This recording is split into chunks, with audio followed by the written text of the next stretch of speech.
Nombreux sont ceux qui traversent la vie en croyant s'être déjà trouvés.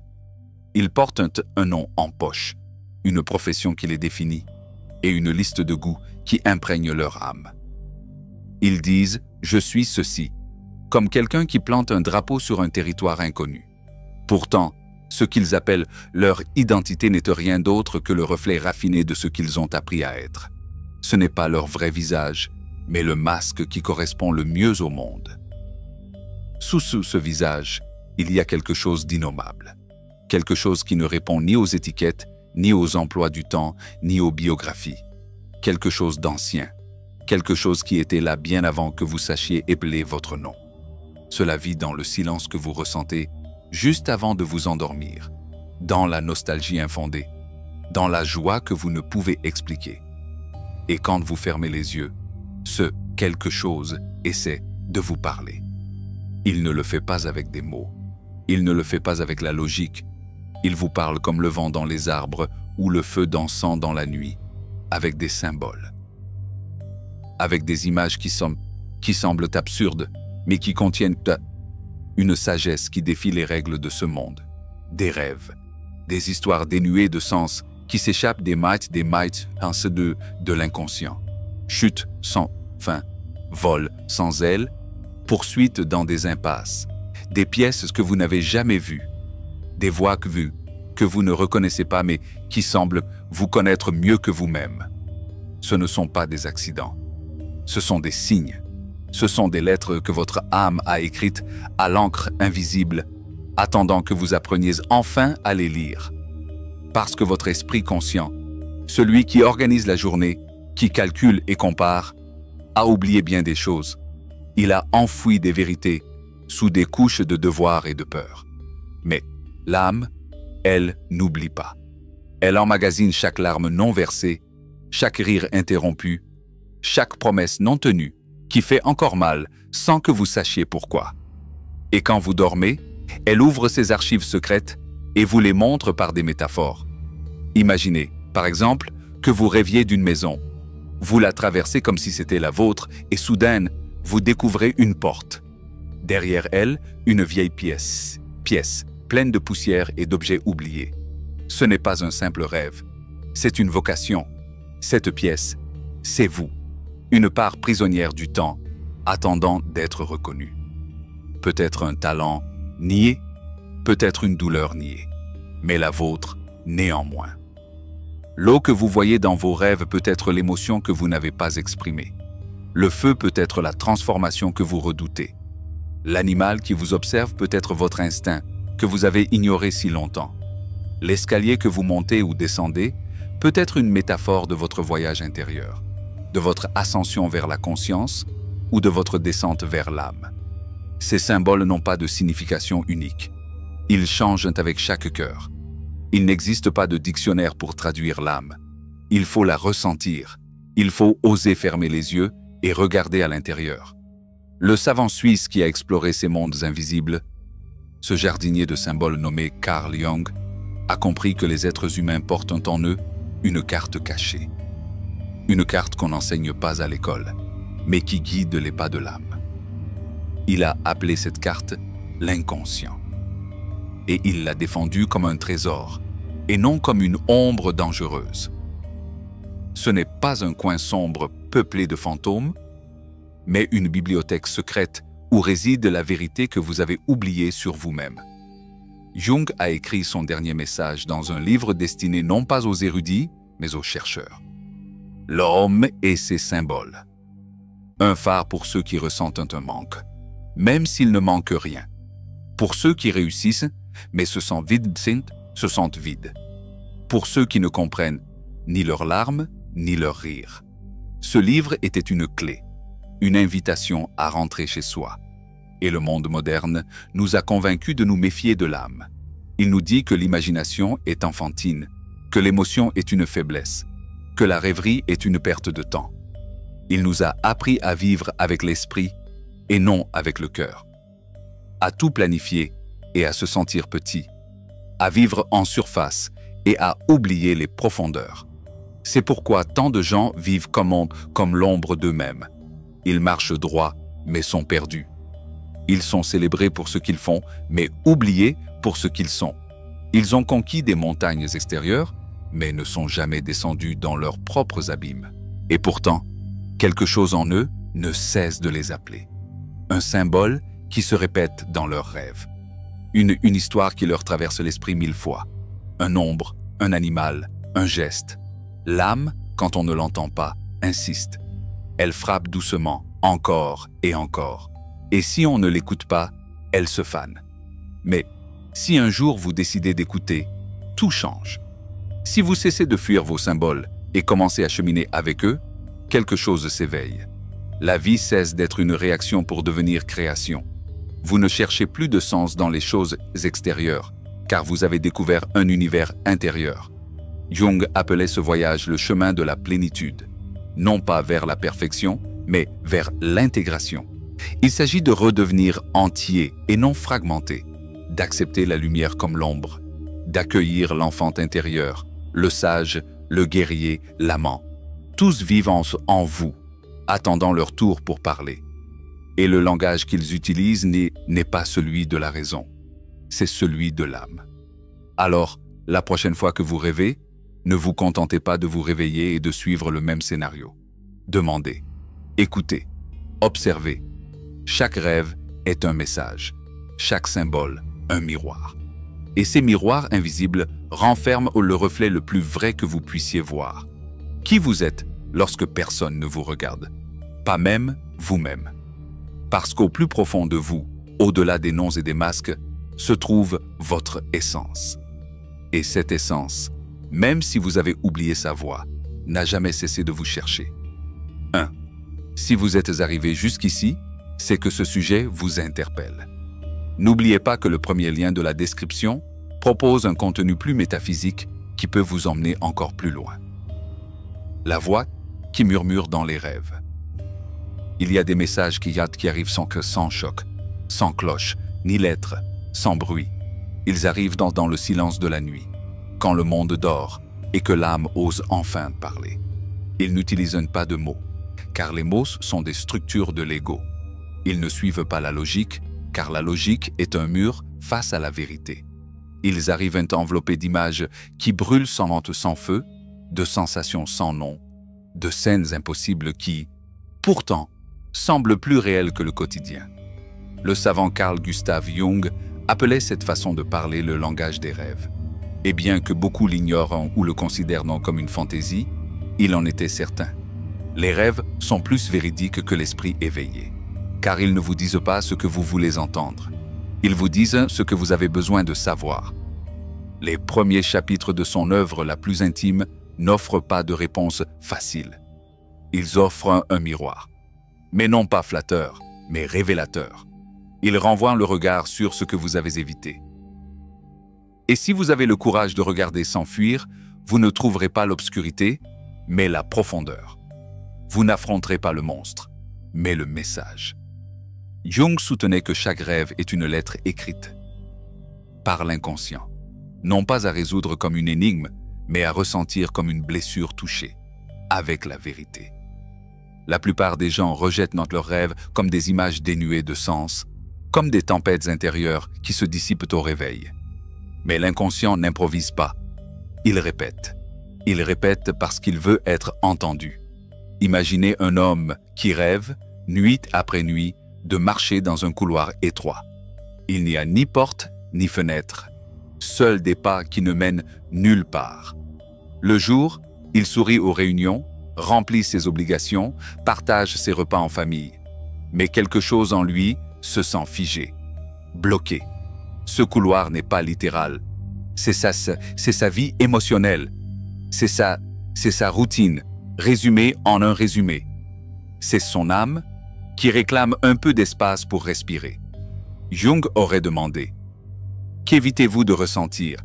Quelle part de vous-même avez-vous enfermée derrière toutes ces portes qui ne s'ouvrent plus ?» Le symbole n'a pas besoin d'être expliqué. Il doit être contemplé. Le couloir est un appel.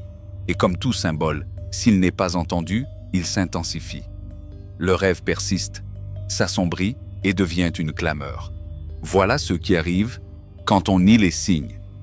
D'abord, Ils nous parviennent sous forme de murmures, puis sous forme de cris. Et si on n'y prête pas attention, ils se transforment en anxiété, en tristesse infondée, en ce sentiment de vide que même le succès ne peut combler. L'inconscient ne recherche pas la punition, il recherche l'équilibre. Il ne recherche pas la peur, il aspire à l'éveil. Jung disait qu'ignorer les rêves revient à rejeter la guidance la plus pure que la vie nous offre. Le rêve est cet ami sage et frustré qui répète sans cesse la même chose jusqu'à ce que vous l'écoutiez. Qu'essayez-vous de me dire? Et c'est la question qui change le cours des choses. Non pas « qu'est-ce que cela signifie ?», mais « quelle partie de moi s'exprime à travers cette image ?» Une femme rêva qu'elle se noyait dans une mer obscure.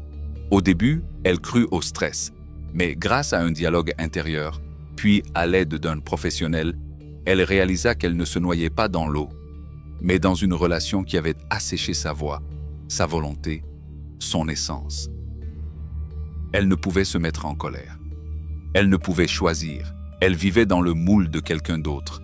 Et la mer n'était pas un ennemi. C'était le miroir de son émotion refoulée. En acceptant cette vérité, ses rêves ont changé. La mer déchaînée s'est transformée en lac, puis en rivière. Un jour, elle a rêvé qu'elle marchait pieds nus sur une rive calme.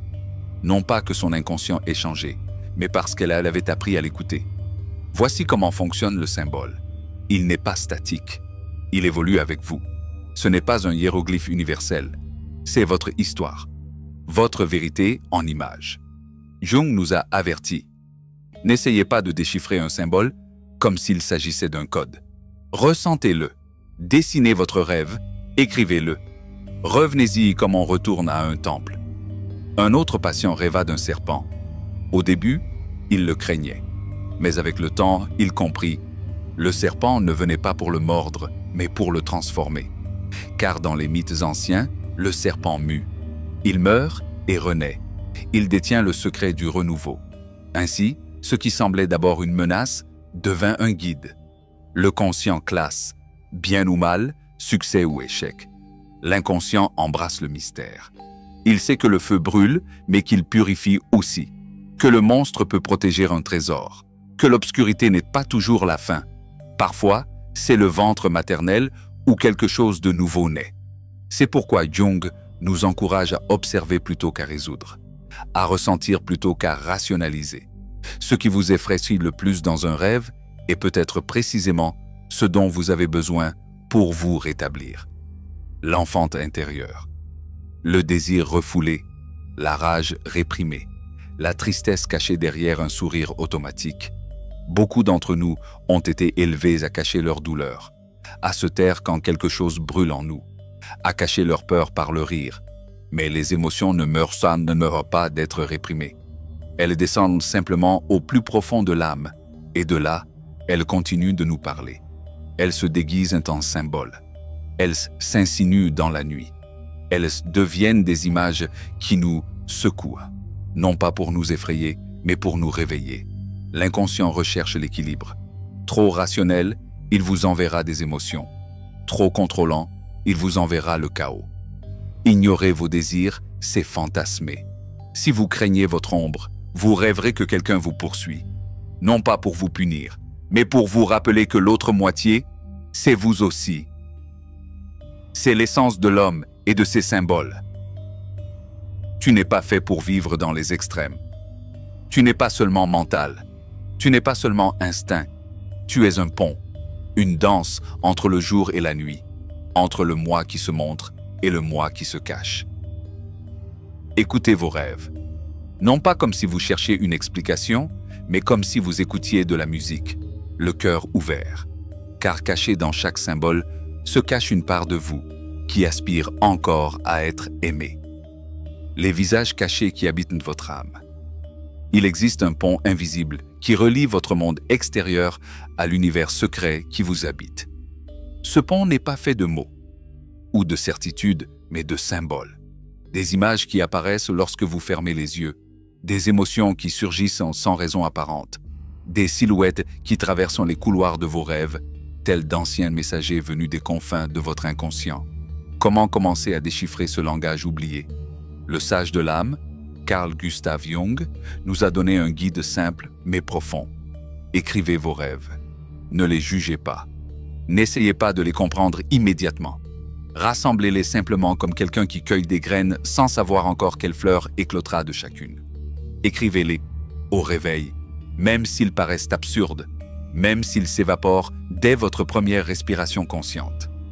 Avec le temps, vous constaterez comment certaines images se répètent, comment des émotions similaires résonnent dans différents contextes.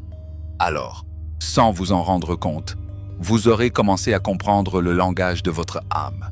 Il ne s'agit pas de chercher le sens exact, comme s'il existait un dictionnaire sacré aux réponses universelles. Il s'agit de se demander « Que ressens-je lorsque je vois ce symbole? À quelle partie de ma vie cela me fait-il penser? Quelle émotion, oubliée ou niée, cela éveille-t-il en moi? » Les symboles ne mentent pas. Ils ne savent pas comment. Ils parlent seulement un langage que le monde moderne a réduit au silence par la hâte, la logique et les distractions. Jung croyait qu'en redécouvrant ce langage, la vie devient plus authentique. Elle devient moins automatique, moins répétitive. Parce qu'on cesse de vivre en pilotage automatique et qu'on commence à avancer en pleine conscience. On ne craint plus le changement, car on comprend que chaque image étrange, chaque rêve perturbant n'est pas là pour nous perturber, mais pour nous guider. En chaque être humain, disait Jung, vit une constellation de schémas anciens, des empreintes psychiques plus anciennes que votre nom, plus profondes que votre mémoire. Il appelait ces schémas des archétypes. Ce ne sont pas des personnages de contes de fées, ni des traits de personnalité, mais des structures émotionnelles qui réapparaissent sans cesse dans vos rêves, dans vos histoires intérieures, dans vos réactions inexplicables. Pourquoi tant de cultures ont-elles raconté les mêmes histoires, sous des formes différentes? Le jeune homme qui quitte son foyer, affronte une bête et revient transformé. Le vieil homme, homme sage qui donne des conseils au bon moment. La silhouette sombre dans la forêt qui séduit ou menace. La mère attentionnée. L'enfant rieur. Le bouffon qui défie la logique. L'amant, le roi, l'ombre. Ce ne sont pas que des mythes, ce sont des parties bombes de vous. Jung expliquait que ces archétypes ne sont pas inventés par l'individu, ils sont hérités. Ils vivent dans l'inconscient collectif, un champ invisible où toutes les âmes humaines sont connectées. Les archétypes émergent dans les rêves, les religions, les histoires qui traversent les océans et les siècles, car ils font partie intégrante de l'être humain. Lorsqu'un enfant regarde son enseignant avec admiration, il perçoit l'archétype du sage.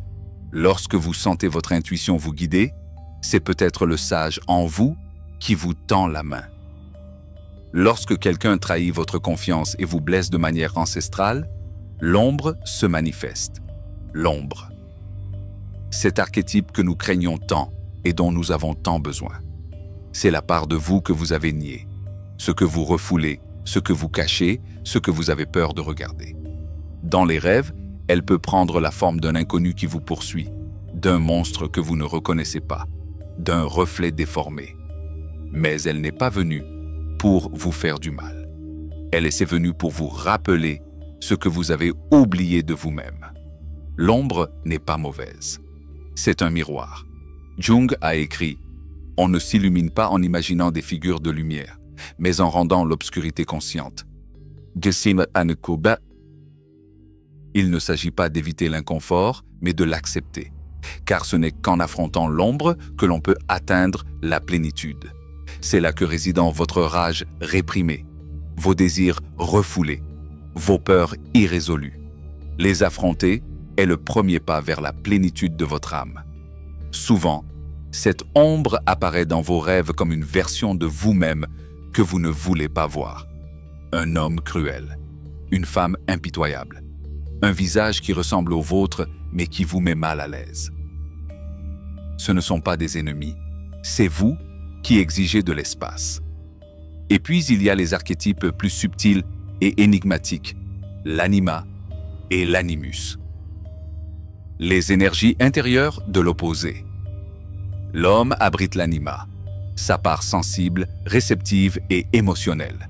La femme abrite l'animus, sa force, sa logique, sa volonté. Ils n'ont rien à voir avec les rôles sociaux, mais avec l'équilibre psychique. Lorsque l'un de ces aspects s'est nié, l'âme se fracture. Un homme à qui l'on apprend à ne jamais pleurer peut se glacer le cœur. Une femme forcée de sourire, même lorsqu'elle brûle intérieurement, peut perdre la puissance de sa voix. Et alors, l'inconscient intervient. Les rêves apportent une compensation, une mystérieuse silhouette féminine qui guide, un homme imposant qui barre le chemin. Ce ne sont pas les autres, c'est vous. Ces figures ne semblent ni vous séduire, ni vous effrayer. Elles semblent vous montrer ce qui manque, ce qui a été exilé en vous. Car l'âme, lorsqu'elle est incomplète, cherche un moyen de vous rappeler ce qui vit encore en vous. Alors, quand vous rêvez, ne vous réveillez pas comme ça. N'éteignez pas cette flamme. Écrivez, dessinez, ressentez et surtout, écoutez.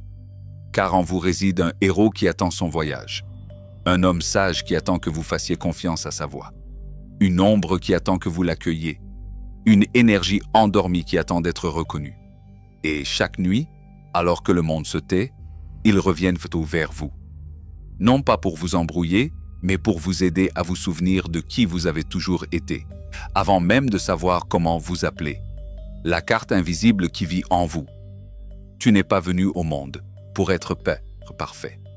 Tu es venu pour être vrai, non pas pour atteindre un sommet sans erreur, mais pour parcourir les chemins secrets de ton âme jusqu'à découvrir que chaque blessure, chaque ombre, chaque contradiction a sa place sur le chemin vers ton être complet. Ce que Carl Gustav Jung appelait l'individuation, l'art de devenir entier. Il ne s'agit pas d'éliminer ses défauts, mais de les accepter comme des éléments essentiels de son histoire. Il ne s'agit pas de vaincre l'ego, mais de l'harmoniser avec l'âme. Et sur ce chemin, les archétypes ne sont pas des obstacles, mais des balises dans la forêt. Ils vous montrent ce que vous n'avez pas encore vu, ils révèlent ce que vous avez balayé sous le tapis de l'habitude. À notre époque moderne, empreinte de vitesse, de logique et de performance, nous avons appris à vivre en surface. Nous construisons des routines, portons des masques sociaux et maîtrisons le langage de l'efficacité. Mais à force de cohérence, nous oublions d'être entiers. Nous laissons derrière nous l'enfant qui rit sans permission, l'homme sage qui parle en silence, l'amant qui touche le monde avec tendresse, le côté obscur qui détient un pouvoir inexploité. Et ainsi, nous devenons plats. Nous sommes anxieux. Nous nous égarons. Non pas parce que quelque chose est cassé, mais parce que quelque chose est oublié. Avez-vous déjà été submergé par une émotion disproportionnée? Une simple critique vous enflamme comme un feu sec. Un silence sans réponse vous plonge dans un abîme d'insécurité. Ce n'est pas un fait, c'est l'écho. C'est une part ancienne de vous qui attend encore d'être reconnue. Un archétype activé, une blessure qui respire encore, une histoire qui n'a pas été guérie. Jung, dans son ouvrage L'homme et ses symboles, partageait des rêves qui n'étaient pas absurdes, mais des miroirs. Un homme rêvait qu'il était jugé par un tribunal d'animaux. Cela lui semblait ridicule, jusqu'à ce qu'il réalise qu'il avait étouffé ses instincts pendant des années. Sa vie était un autel à la raison, mais son corps, son âme sauvage, exigeait une voix. L'épreuve était son esprit exigeant l'équilibre. Une femme rêva d'une cathédrale en ruine.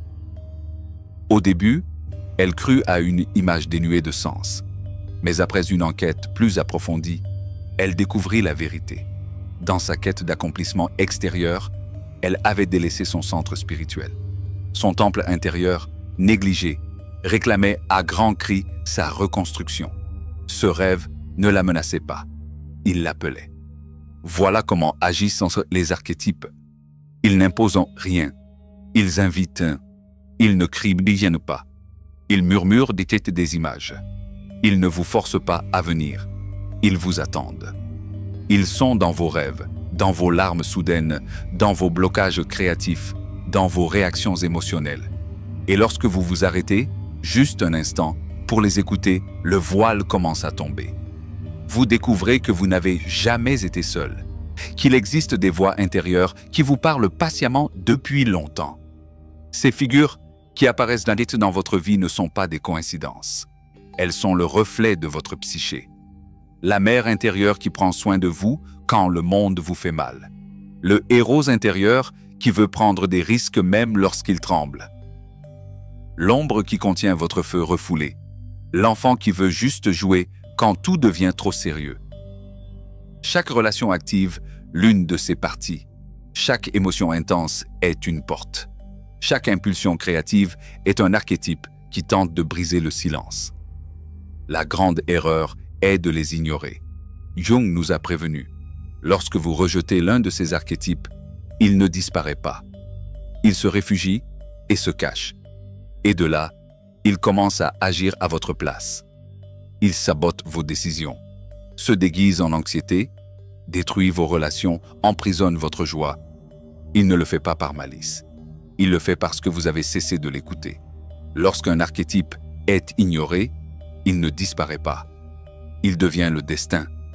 Mais si vous choisissez de le regarder avec des yeux sincères, si vous choisissez de ressentir sa présence au lieu de la contrôler, la magie opère. Le symbole révèle sa sagesse. L'émotion révèle sa racine. L'image révèle son message. Alors le jugement devient connaissance de soi. La cathédrale déchue devient un temple rénové. Le monstre de vos rêves vous tend une clé. L'ombre devient une alliée. La vie cesse d'être une série de réactions automatiques pour se transformer en une danse symbolique. Vous devenez un marcheur conscient du paysage intérieur. Vous ne fuyez plus la douleur. Vous la reconnaissez comme un enseignant. Vous ne craignez plus vos contradictions. Vous les intégrez avec compassion. Et c'est à ce moment-là, lorsque le symbole devient parole intérieure, lorsque le rêve devient compréhension, que votre existence prend un sens profond. Car alors, vous ne courez plus après une idée de perfection imposée de l'extérieur. Vous suivez le fil d'or qui relie toutes vos parties. Et chaque partie, même celle que vous niez, a quelque chose de sacré à vous apprendre. Le retour à l'intégrité intérieure. Une vérité dérangeante imprègne silencieusement la vie de nombreux êtres humains. Lorsqu'on ignore une part de soi-même, cette part ne disparaît pas. Elle ne s'efface pas et ne capitule pas. Elle reste tapie, patiente, attendant une faille de la danse dans la routine, une lueur de conscience, un moment de vulnérabilité. Et si l'oubli persiste, si le déni devient chronique, alors cette part oubliée prend le contrôle sans prévenir. Elle n'agit plus dans l'ombre. Elle agit à la barre. L'enfant intérieur, réduite au silence par une enfance exigeante, une éducation rigide où la peur de ne pas s'intégrer ne meurt pas. Il change simplement de forme. Il devient un adulte excessivement sérieux, obsédé par le contrôle, incapable de profiter des choses simples, profondément déconnecté de la légèreté de la vie. Cet adulte peut répondre à toutes les attentes extérieures, mais intérieurement, il se sent fatigué sans raison apparente. La joie ne l'émeut pas, la spontanéité lui paraît menaçante et les larmes sont perçues comme une faiblesse intolérable. L'ombre, en revanche, cette région obscure de la psyché qui contient tout ce que nous avons rejeté, tout ce dont nous avons honte, tout ce que la société désapprouve, ne disparaît pas non plus lorsqu'elle est réprimée. Elle devient un juge silencieux. Elle se manifeste par des comparaisons constantes, une envie déguisée en ironie, des jugements incessants sur les autres qui sont en réalité des jugements dirigés contre soi-même. En niant l'ombre, nous ne l'évitons pas. Nous la libérons inconsciemment. Et elle s'exprime alors par le ressentiment, l'autosabotage, la jalousie ou l'orgueil blessé. Cependant, lorsque nous commençons à reconnaître ces figures intérieures, l'enfant, l'ombre, le sage, l'amant, le créateur, le héros qui hésite avant de franchir le seuil, et à nous engager consciemment avec elle, une nouvelle possibilité émerge. La guérison. Cette guérison ne passe pas par le jugement ou le rejet, mais par une attention profonde. Écouter ces voix intérieures est un acte de compassion radicale. Cela signifie leur permettre de s'exprimer, peut-être pour la première fois, sans craindre d'être réduits au silence. Carl Jung n'a jamais proposé de maîtriser les archétypes, ni de soumettre les symboles à une analyse froide. Son invitation était différente. Apprendre à vivre avec eux. Les écouter, les comprendre, leur donner l'espace nécessaire pour s'exprimer de manière sûre et consciente. L'art, l'écriture, la réflexion silencieuse, la liberté de mouvement, voire une conversation sincère avec soi-même, devant un miroir ou dans un journal intime. Autant de voies permettant aux parties exilées de l'âme de retrouver leur place. Travailler avec les symboles n'est pas un processus intellectuel. C'est un processus de communion intérieure. Et tout commence là où on ne s'y attend pas. Un rêve dérangeant, une réaction émotionnelle exagérée, une tristesse sans cause apparente, une image récurrente qui s'installe dans l'esprit comme une mélodie inoubliable. L'essentiel est de ne pas se précipiter sur la question « Qu'est-ce ce qui ne va pas chez moi ?» mais de la poser à un sujet plus sage, quelle part de moi cherche à être reconnue. À partir de ce moment, on emprunte un chemin différent. Il ne s'agit plus d'échapper à l'inconfort ou d'engourdir le vide avec des bruits extérieurs, mais de tourner son regard vers l'intérieur et de découvrir que l'âme humaine n'est pas une unité rigide et simple, mais une constellation de voix, d'énergie et de présence intérieure attendant d'être intégrée. On n'est pas seulement soi-même, on est multiple. C'est un système symbolique vivant, un écosystème émotionnel, un temple aux salles infinies, et chaque salle a une histoire à raconter, une blessure à guérir, une vérité à révéler. C'est pourquoi Jung affirmait que les symboles n'appartiennent pas uniquement au monde des rêves ou des contes anciens. Ils ne sont pas des vestiges de culture passée, ni de simples fantasmes nés d'une imagination latente. Les symboles sont vivants, ancrés dans le quotidien. Ils sont présents dans les gestes les plus simples, dans les objets les plus courants, dans des événements que l'on considère comme anodins, mais qui, observés de près, révèlent une profonde charge émotionnelle et symbolique. Ce sont les signaux que l'âme utilise pour nous rappeler qui nous sommes, ce dont nous avons besoin et où nous allons. Une simple alliance, par exemple, n'est pas un simple morceau de métal. Elle porte en elle des significations qui perdurent. Engagement, unité, loyauté, promesse, éternité. Un drapeau n'est pas un simple morceau de tissu coloré. Il porte en lui des émotions collectives, des histoires d'appartenance, des blessures nationales, une nostalgie partagée, un tatouage sur la peau, une mélodie répétée, un mot murmuré dans un moment d'angoisse, une porte qui refuse de s'ouvrir, ou une robe d'une certaine couleur. Tous ces éléments peuvent avoir une charge symbolique inconsciente. Ils touchent des gantes, des cordes que nous ne comprenons souvent pas avec raison, mais qui réveillent quelque chose de profond en nous. Le symbole est le lien entre l'objet et l'âme. C'est la façon dont l'invisible parle à travers le visible. Et plus nous développons notre capacité à les percevoir, plus nous gagnons en liberté intérieure. Car alors nous cessons d'être guidés par des impulsions que nous ne comprenons pas et nous commençons à avancer avec intention. Nous ne sommes plus victimes de nos sentiments, ni esclaves de ce que nous ne comprenons pas. Nous devenons acteurs conscients de notre propre transformation. Jung disait que le plus grand voyage dans la vie d'un être humain n'est pas celui qui le mène au succès extérieur, ni à l'approbation sociale, ni même à la sécurité matérielle. Le véritable voyage est celui qui le ramène à lui-même, non pas à l'image construite par l'ego, mais à l'être profond qui existe au-delà du nom, du rôle, de l'histoire personnelle. Ce retour ne se fait pas du jour au lendemain, ni avec des formules toutes faites. C'est un long processus, semé d'embûches, de silences et de questions sans réponse immédiate. Mais c'est sans aucun doute le seul chemin qui vaille la peine d'être emprunté. Car lorsque vous commencez à vivre ainsi, connecté à vos symboles, attentif à vos émotions, prêt à écouter ce qui bouge en vous, tout autour de vous, prend un sens différent. Vous ne cherchez plus de sens à l'extérieur. Vous le découvrez dans les détails.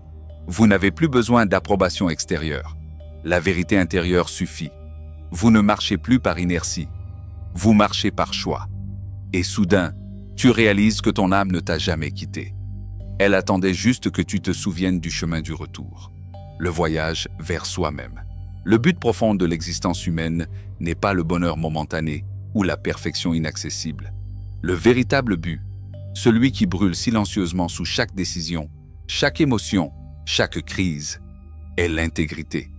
Non pas celle qui se mesure à la vertu morale, mais celle qui naît lorsque l'on se reconnecte à soi-même dans son intégralité, avec toutes ses composantes. Être entier, c'est accepter la totalité de qui vous êtes, pas seulement vos réussites, votre sourire en société ou votre moi le plus fonctionnel, mais aussi les parties que vous cachez, celles que vous craignez, celles qui ont été reléguées au sous-sol de votre conscience. Être entier, c'est accepter le calme et le chaos, l'amour et la peur, la lumière et l'ombre. Il faut du courage pour regarder en soi et ne pas détourner le regard. Carl Jung a appelé ce processus individuation, mais il ne l'a pas présenté comme un point d'arrivée, mais plutôt comme un voyage sans fin. L'individuation est l'art de ne faire qu'un avec soi-même, de tisser les parties dispersées de l'âme en un tout conscient et vivant. C'est un chemin lent, intime et souvent solitaire. C'est le voyage de l'être humain qui se lasse de vivre dans des rôles empruntés et aspire à retrouver sa véritable essence, celle qui se trouve au-delà des masques, du devoir et du désir de plaire. Ce voyage ne commence pas par des certitudes. Il commence par un sentiment de malaise, une tension à peine perceptible comme une corde qui ne vibre plus au même rythme, un sentiment d'éloignement de sa propre vie. Tout semble en ordre. Le travail continue, les routines sont respectées, les relations sont préservées. Et pourtant, quelque chose au fond de soi murmure. Ça ne me convient plus. Peut-être s'agit-il d'une carrière qui vous comblait autrefois, mais qui vous épuise peu à peu. Peut-être s'agit-il d'une relation qui, bien qu'apparemment stable, est devenue superficielle. Peut-être est-ce le succès lui-même, tant recherché, tant célébré, qui vous semble désormais creux. Ces moments d'inconfort ne sont pas des erreurs. Ce sont des messages de votre âme, des signes que votre moi profond demande à être libéré, que la vie vous invite à laisser une période derrière vous et à évoluer vers une manière d'être plus honnête. Au cœur de l'individuation ne se trouve pas l'ego. L'ego est important, certes, mais il n'en est qu'une partie. Il ne peut guider l'ensemble du cheminement. Le véritable noyau est ce que Jung appelait le soi, une totalité, qui inclut à la fois le conscient et l'inconscient, le vécu et le potentiel. C'est cette part de vous qui sait, qui observe en silence, qui rêve pendant votre sommeil. Ce soi ne se présente généralement pas sous forme de pensée claire. Il se manifeste souvent par des symboles. Un cercle, une figure sage, une image divine, un mandala dans un rêve. Ce n'est pas un personnage, c'est une présence, un centre silencieux. Lorsqu'on ignore cette présence, la vie devient floue, sans direction. Mais lorsqu'on commence à l'écouter, à suivre ses signes, tout prend sens. Le chemin vers la plénitude commence souvent par une rencontre inévitable, celle avec l'ombre, cette part de soi qui contient tout ce que l'on a réprimé, nié, craint ou jugé. Elle est faite de colère inexprimée, de peur dissimulée et de honte cachée. La plupart des gens passent leur vie à fuir l'ombre, à la projeter sur les autres, à nier son existence. Mais Jung enseignait que la véritable guérison commence lorsque l'on cesse de fuir et que l'on décide de l'affronter. Affronter l'ombre ne signifie pas agir sans filtre, ni justifier des pulsions destructrices. Cela implique une démarche beaucoup plus mature. Reconnaître que nous avons divisé notre être, que nous avons dit « c'est moi » et « ce n'est pas moi », créant ainsi un abîme intérieur. L'ombre opère dans l'obscurité précisément parce que nous ne lui accordons pas de place dans la lumière. Plus nous l'ignorons, plus son influence sur nous s'accroît. Mais dès que nous la prenons conscience, son pouvoir diminue et le processus d'intégration commence.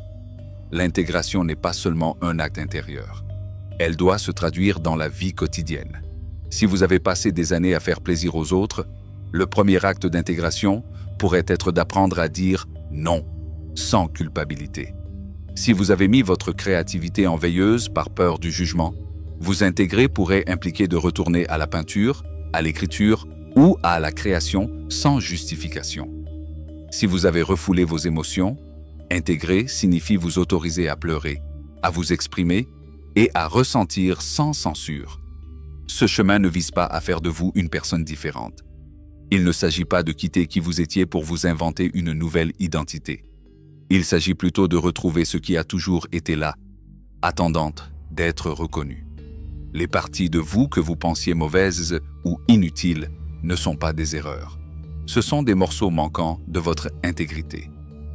Et en les réunissant, votre monde intérieur se stabilise.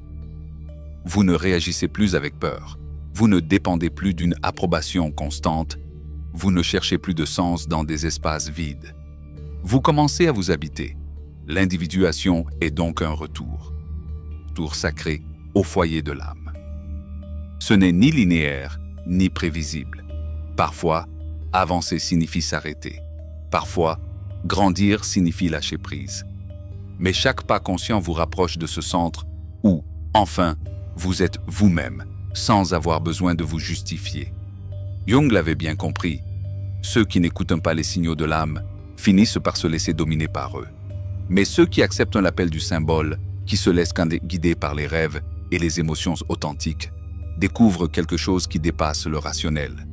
Ils découvrent l'expérience profonde d'être véritablement vivant. La rencontre avec le reflet oublié. Il n'y a pas de voyage plus profond que celui qui nous mène à la totalité de notre être. Je ne parle pas de la quête du plaisir momentané, ni de l'idée artificielle de perfection qu'on nous a appris à rechercher, mais plutôt de ce chemin silencieux et sinueux qui mène l'âme vers son intégrité.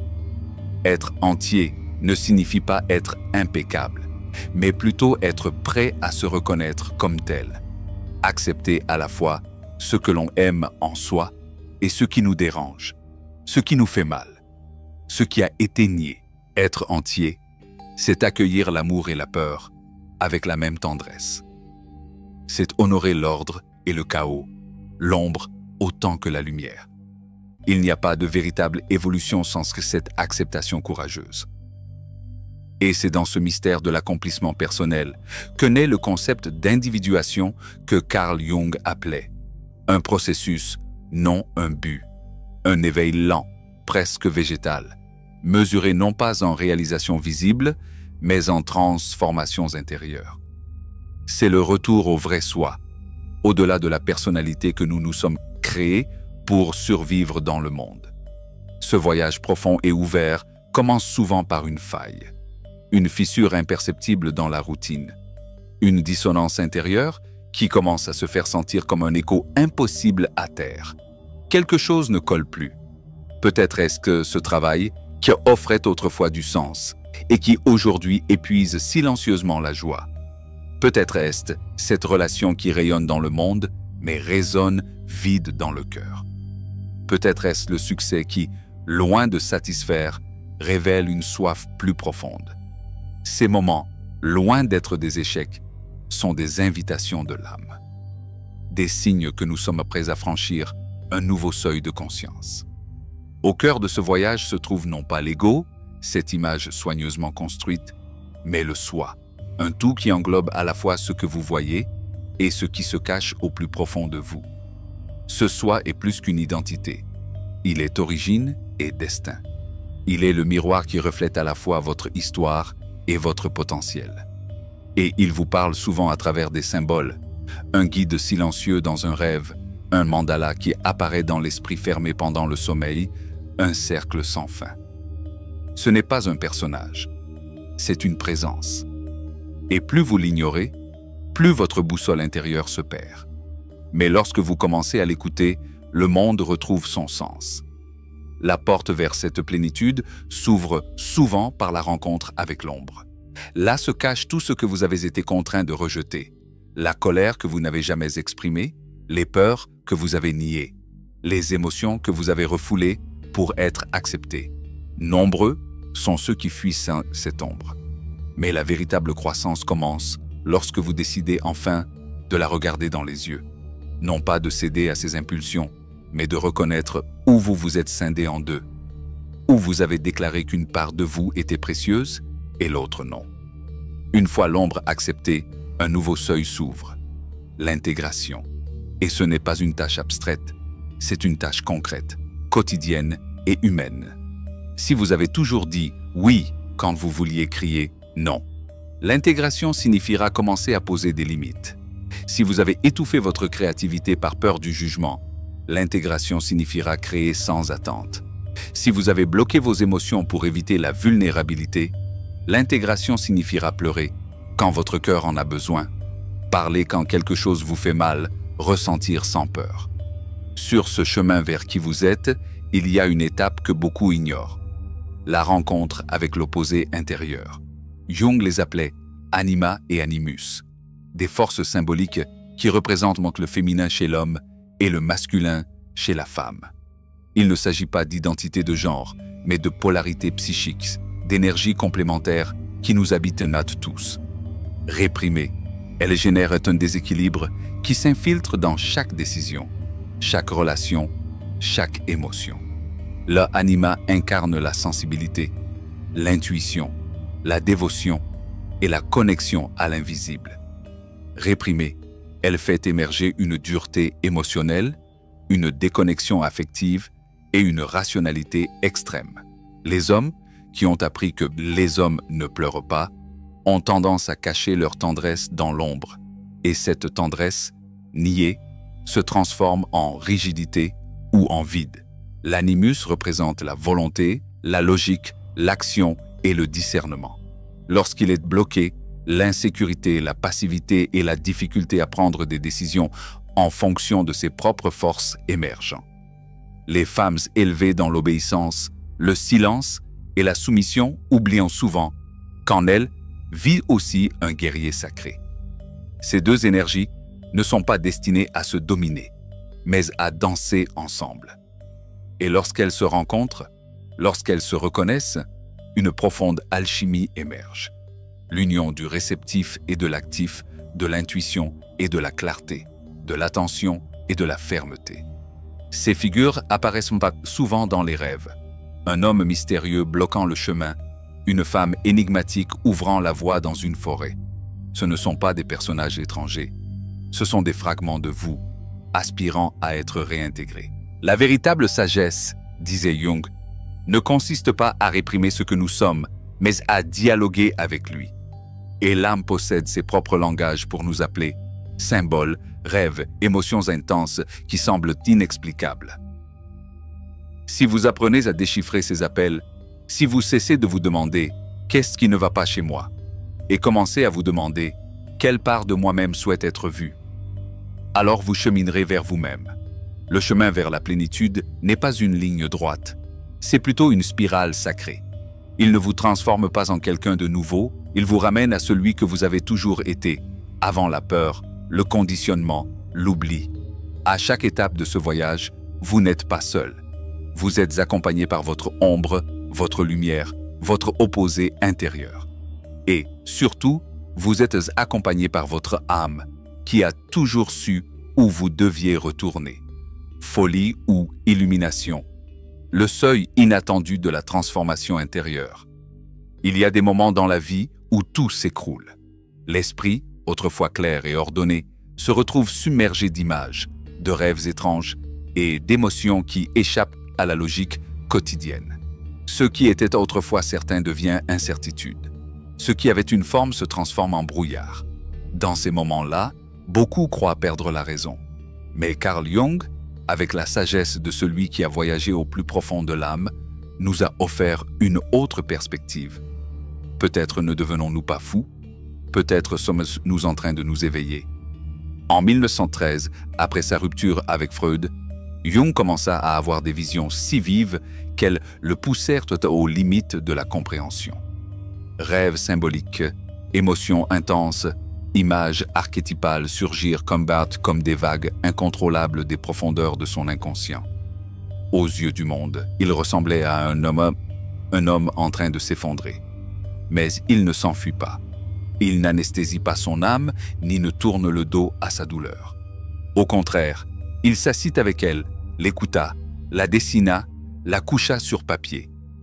Ce voyage intérieur devint le livre rouge, témoignage intime et profond d'un esprit ouvert au sacré, au mystérieux, à l'inconnu. Et c'est dans cette descente que Jung a découvert une vérité que le monde moderne refuse encore d'accepter. Tout effondrement n'est pas une erreur.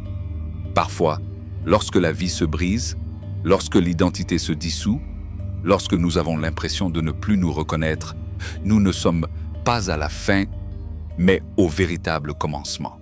Dans son ouvrage « L'homme et ses symboles », Jung explique que l'inconscient ne se manifeste pas toujours de manière fluide ou progressive. Il surgit parfois comme un torrent. Il peut se manifester par des rêves perturbants, des crises émotionnelles et des visions symboliques que le langage rationnel ne peut déchiffrer. Et sans carte symbolique ni guide spirituel, cette éruption peut paraître menaçante. Mais en réalité, l'inconscient ne cherche pas à vous détruire. Il cherche à vous compléter. Lorsque nous avons ignoré, réprimé ou fragmenté des parties essentielles de nous-mêmes pendant trop longtemps, notre psyché est forcée de chercher d'autres moyens de s'exprimer. Elle le fait à travers le corps, l'insomnie, l'anxiété et les rêves persistants. Et surtout, elle ne le fait pas pour vous punir, mais pour vous rendre ce que vous avez perdu. Chaque symbole, chaque émotion intense, chaque image inexplicable est un morceau de votre âme qui demande à revenir. Le véritable danger n'est pas de s'enfoncer dans les profondeurs de soi-même. Le danger réside dans le fait de le faire sans langage, sans contenant, sans soutien. Jung le savait, et c'est pourquoi il a consacré sa vie à enseigner aux gens comment interagir avec leurs symboles, comment transformer le chaos en sens, comment transformer l'effondrement en révélation. Ensemble d'identités, de masques et d'habitudes, ne répond plus à la vérité intérieure, l'âme lance un appel.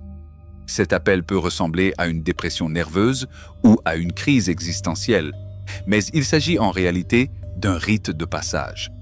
Si, à ce moment-là, vous persistez à vous accrocher à l'ancien, si vous tentez de maintenir une identité qui ne résonne plus avec votre essence, le processus devient insupportable. Mais si vous avez le courage de lâcher prise, de regarder en vous, de laisser les symboles vous parler, une métamorphose s'amorce. Une version plus authentique de vous-même commence à émerger. Imaginez quelqu'un qui perd son emploi. De l'extérieur, c'est une difficulté financière. Mais au fond, cela peut être vécu comme une perte de sens. Les rêves sont peuplés de forêts sombres, d'immeubles en ruine, de silhouettes sans visage.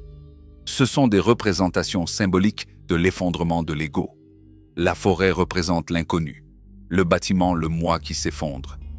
Les silhouettes anonymes, les peurs inassouvies. Mais si cette personne commence à prêter attention, si elle cesse de résister, les rêves changent. Une lumière apparaît, un guide, une porte secrète. C'est l'inconscient qui tend la main, offrant un chemin de retour vers la vérité. Jung a dit « Il n'y a pas de conscience sans douleur ». Et c'est vrai. Devenir qui vous êtes vraiment exige de traverser la nuit noire de l'âme. Cela exige d'affronter ce que vous avez nié, de ressentir ce que vous avez évité, d'écouter ce que vous avez tu. Mais de l'autre côté de l'abîme, il n'y a pas de punition. Il y a la plénitude. Non pas une version idéalisée de vous-même, mais une version complète, humaine, imparfaite, entière. Il ne s'agit pas d'éliminer la souffrance, mais de lui donner un contexte, d'en faire un enseignant plutôt qu'un ennemi. C'est là toute la différence entre la folie et l'illumination. Non pas l'expérience elle-même, mais la façon de la maintenir. Si vous vous croyez brisé, si vous paniquez, la descente devient chaos. Mais si vous vous demandez « Quelle part de moi désire être entendue ?» alors la descente devient initiation. C'est pourquoi les symboles sont si essentiels. Ils comblent le fossé entre le chaos émotionnel et le sens profond. Ils permettent à l'indicible de prendre forme. Une personne en deuil peut rêver d'un arbre en feu. Une autre personne aux prises avec une colère refoulée peut voir des lions dans ses rêves. Ces images ne sont pas le fruit du hasard. Elles sont le langage secret de l'âme qui tente de guérir là où les mots ne peuvent atteindre. Jung a développé une pratique appelée imagerie active, une façon d'interagir consciemment avec ces images. Les dessiner, les écrire, leur parler mentalement. Non pas comme des exercices artistiques, mais comme des rituels symboliques. C'est un dialogue intérieur avec les forces qui vivent dans l'inconscient. Vous pouvez parler à votre ombre, dessiner la montagne qui apparaît chaque nuit, écrire une lettre à l'animal qui vous hante dans vos rêves. Chacun de ces actes n'est pas de la fantaisie, c'est de l'alchimie. La folie, écoutée avec un cœur ouvert, peut devenir sagesse. Et l'illumination, forcée et sans racines, peut devenir une échappatoire. Jung nous a enseigné que l'âme ne recherche pas la perfection, mais la vérité. Et la vérité est à la fois symbolique, émotionnelle, contradictoire et lumineuse. Alors, si un jour vous avez l'impression que votre vie s'effondre, que votre esprit se remplit de symboles incompréhensibles, que votre cœur est au bord de l'effondrement, rappelez-vous, vous ne tombez pas, vous descendez à votre source.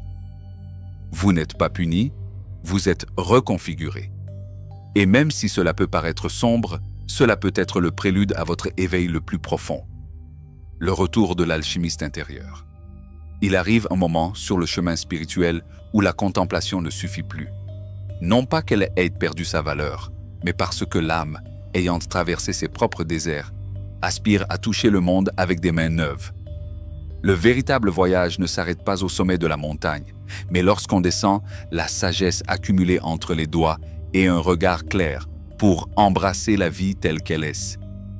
Beaucoup croient que l'éveil implique l'évasion. Ils imaginent le chercheur comme quelqu'un qui s'éloigne du bruit, qui quitte les villes, qui s'enferme dans les symboles et médite sans cesse. Mais les sages ne sont pas ceux qui se cachent au monde du monde, mais ceux qui se réconcilient avec lui. L'âme qui a traversé la nuit n'a plus besoin de prêcher son chemin. Sa transformation est silencieuse, mais évidente. Elle n'agit plus par impulsion ni par habitude. Elle avance lentement, les pieds fermement ancrés au sol et le cœur attentif aux moindres détails. Le tremblement d'une feuille, un regard sincère, l'écho d'une promesse oubliée. Le travail, la rue ou le climat n'ont pas changé. Notre façon de le vivre, elle, a changé. Là où il y avait autrefois de l'urgence, il y a maintenant de la présence. Là où il y avait autrefois de la peur, il y a maintenant de la compassion. Là où il n'y avait autrefois que de la demande, il y a maintenant de la place pour la tendresse. Le retour au monde n'est pas un retour à la routine, c'est une nouvelle incarnation de l'être.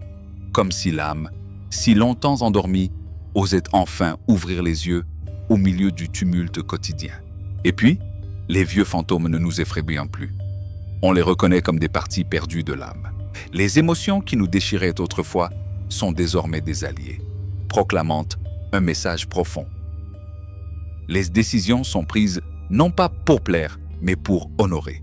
L'objectif n'est plus de s'intégrer, mais d'exprimer avec intégrité la mélodie intérieure que chacun est venu chanter. Ce qui était autrefois craint est désormais respecté. La critique ne définit plus, la solitude ne dévore plus, l'incertitude ne paralyse plus. Car en nous, une ancre est née, une racine vivante qui n'a pas besoin que le monde soit parfait pour s'épanouir. Cette racine est la vérité de l'âme. Dans les contes anciens, le héros qui revient de son odyssée ne revient jamais les mains vides. Il apporte avec lui un feu sacré, un savoir qui ne s'enseigne pas par les mots, mais qui brûle dans son regard.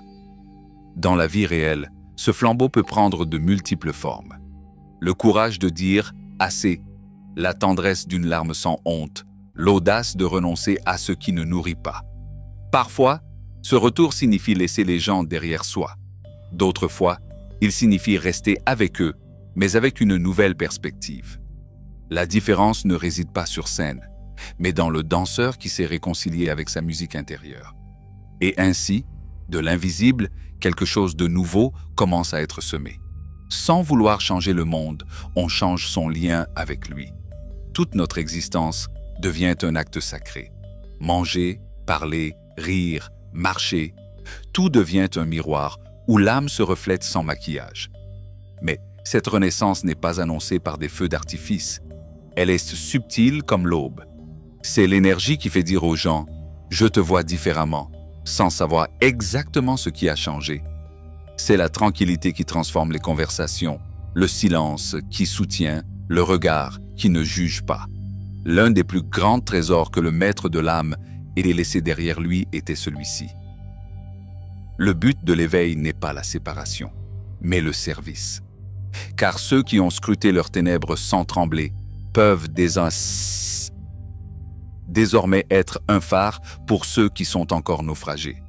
Non par arrogance, non par doctrine, mais par l'humilité de celui qui connaît le prix du retour à la maison, en portant seulement le nom de son âme. Il suffit d'être vrai. Il suffit d'avoir fait la paix avec soi-même. Car ceux qui ont surmonté leurs blessures ne se mettent pas à semer la guerre. Ce sont ces âmes intégrées qui maintiennent l'équilibre du monde, qui sèment la tendresse là où il y avait du bruit, qui accueillent le chaos sans perdre leur calme. Et non, cela ne signifie pas que tout sera facile à partir de maintenant. La vie continuera d'apporter son lot de vagues. Les doutes surgiront encore. Les symboles continueront d'émerger. Les peurs continueront de frapper à la porte. Mais vous savez maintenant que cela aussi fait partie du rythme sacré de l'âme. Grandir, ce n'est pas marcher en ligne droite, mais danser avec les cycles, les spirales, les saisons intérieures. Retourner au monde ne signifie pas oublier ce que l'on a appris. Il s'agit de le vivre. Il s'agit de laisser la sagesse acquise s'exprimer dans chaque geste quotidien. Et le plus beau dans tout cela, c'est que ce processus est sans fin. Il n'y a pas de ligne d'arrivée. Seulement une transformation constante. Une âme éveillée ne cesse jamais de rêver. Elle apprend seulement à marcher avec des rêves ouverts comme des fenêtres. Au final, ce n'est pas qu'on revient différent. On revient, enfin, soi-même. Je profite de ce moment pour vous dire que si ce que vous voyez résonne en vous, dans le premier lien de la description, vous trouverez beaucoup plus de matériel pour continuer à apprendre. La vie comme un pont sacré. Il y a des voyages qui ne s'achèvent pas avec les derniers mots échangés, ni avec la fermeture du livre qui les contient. Certains voyages, les plus sacrés, ne finissent jamais. Ils ne font que muter, se repliant sur eux-mêmes et attendant silencieusement que l'âme ose les rouvrir. Car en réalité, il ne s'agit jamais d'apprendre, mais de se souvenir. Ce voyage n'était pas une leçon, c'était un miroir. Ce n'était pas une voie vers l'extérieur, mais une descente pleine d'amour dans les cavernes de l'esprit. Jung, cet alchimiste de la psyché, n'écrivait pas pour enseigner, mais pour construire des ponts entre le visible et l'invisible, entre le rationnel et le sacré, entre le masque et le visage authentique. Ces mots n'avaient pas pour but de résoudre, mais plutôt de susciter une question essentielle. Que faire maintenant de ce que vous avez vu? Car voir ne suffit pas. Comprendre ne suffit pas. Rêver ne vous sauve pas si vous n'êtes pas prêt à vivre différemment. Il est facile de se laisser envoûter par les symboles, les archétypes et les révélations profondes. Mais le véritable défi commence à l'éveil, lorsque vous devez décider si vous vivrez comme quelqu'un qui s'est souvenu de son essence, ou si vous continuerez à faire comme si vous n'aviez rien vu. La sagesse n'est pas un trésor à conserver, c'est une graine qui ne s'épanouit que lorsqu'elle s'incarne. Ce n'est pas seulement une compréhension intérieure, mais une mélodie dans le sang, une lumière qui imprègne les gestes du quotidien, dans votre façon de marcher, dans votre façon d'écouter, dans votre façon de dire non, alors que vous aviez peur, dans votre façon de dire oui, sans permission. Vivre comme un symbole ne signifie pas vivre comme un exemple. Il ne s'agit pas d'être parfait, brillant ou admiré. Il s'agit d'être vrai, radicalement honnête. Il s'agit d'accepter qu'il y a de la beauté dans l'ombre, qu'il y a de la force dans la fragilité, qu'il y a du pouvoir à dire « c'est qui je suis », même si cela ne correspond pas aux attentes des autres. L'âme revenue à elle-même ne cherche plus à impressionner. Elle cherche à servir, non pas en position de supériorité, mais par la présence.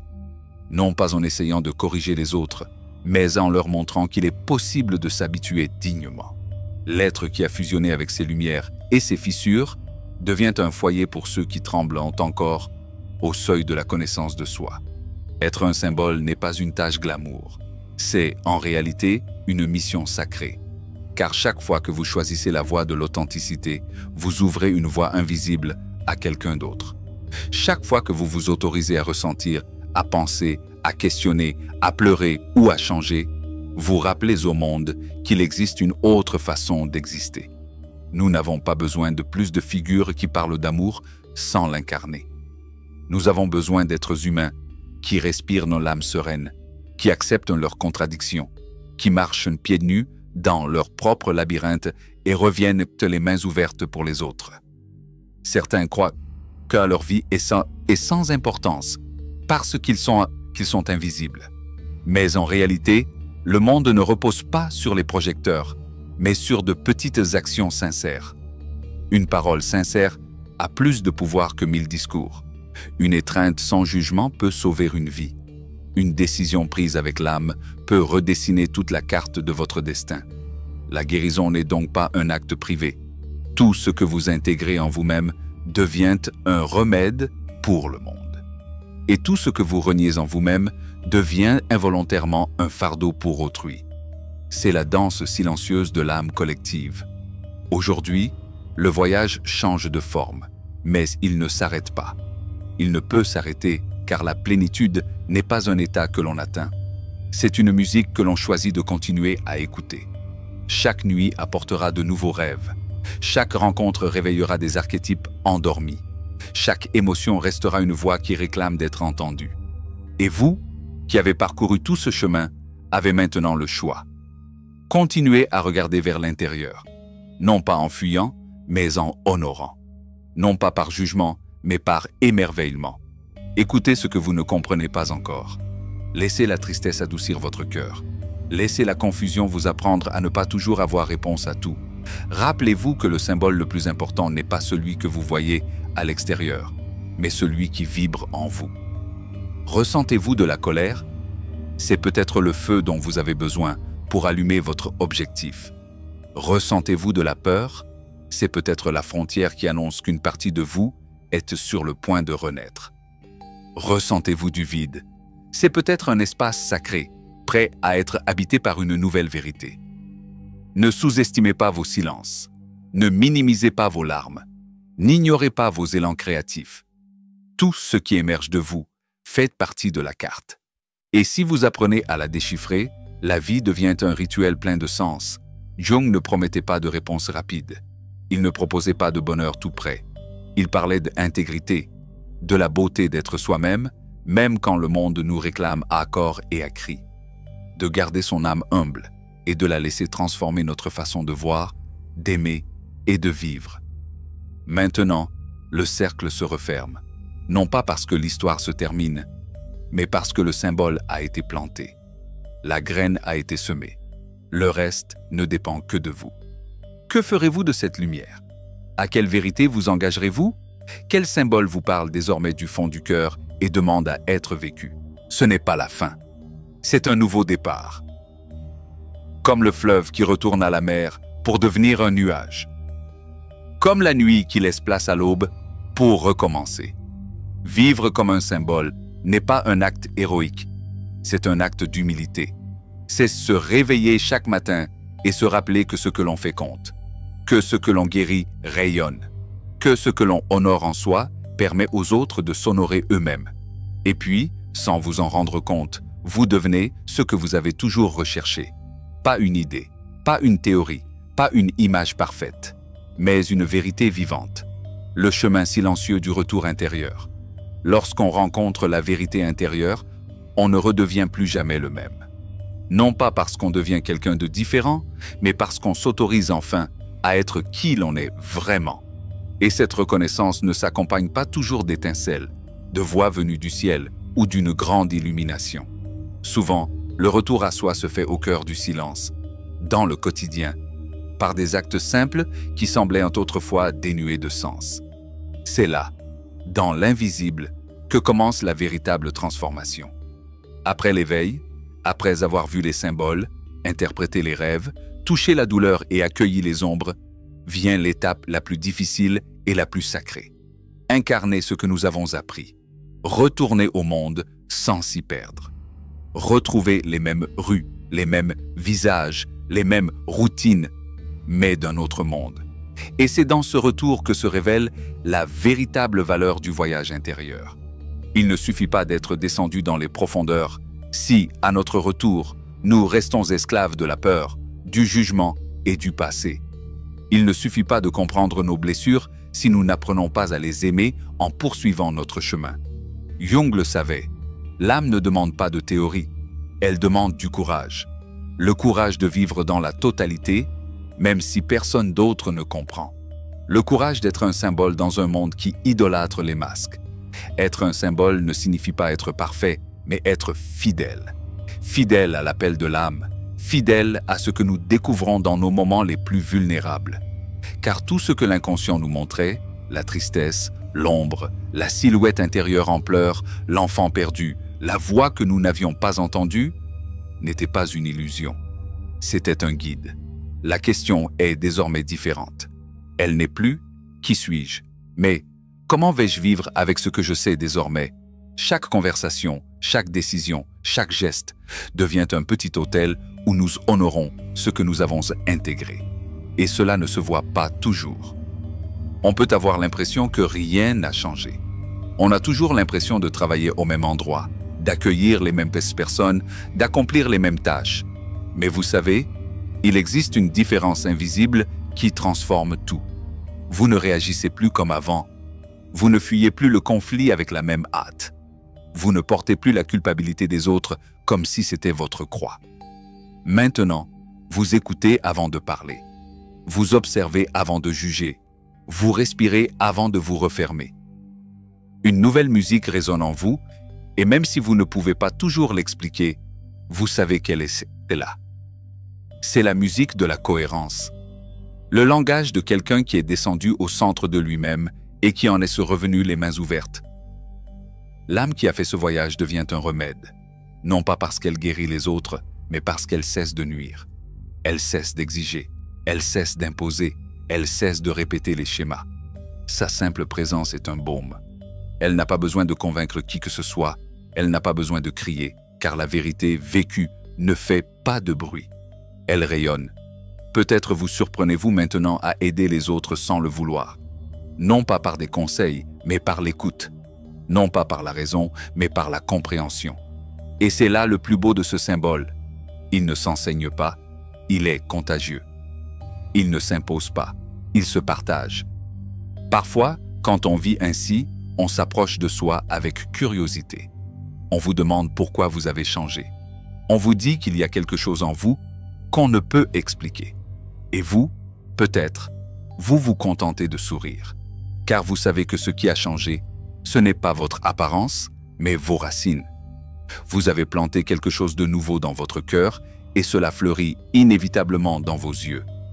Mais il y aura aussi des moments de doute, des jours où vous aurez l'impression d'avoir tout oublié, des jours où la colère, la peur et la tristesse vous envahiront à nouveau.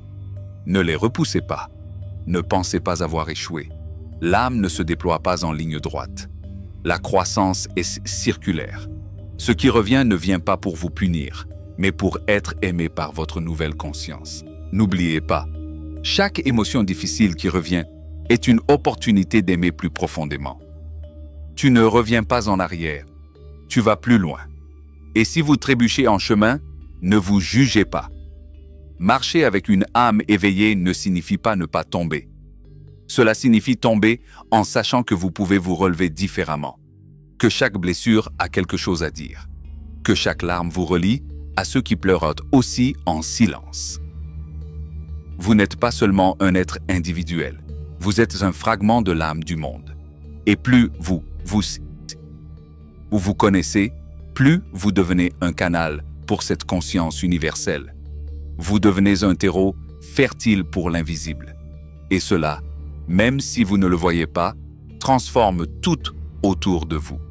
Jung disait que lorsqu'une personne se transforme authentiquement, toute sa communauté se transforme avec elle.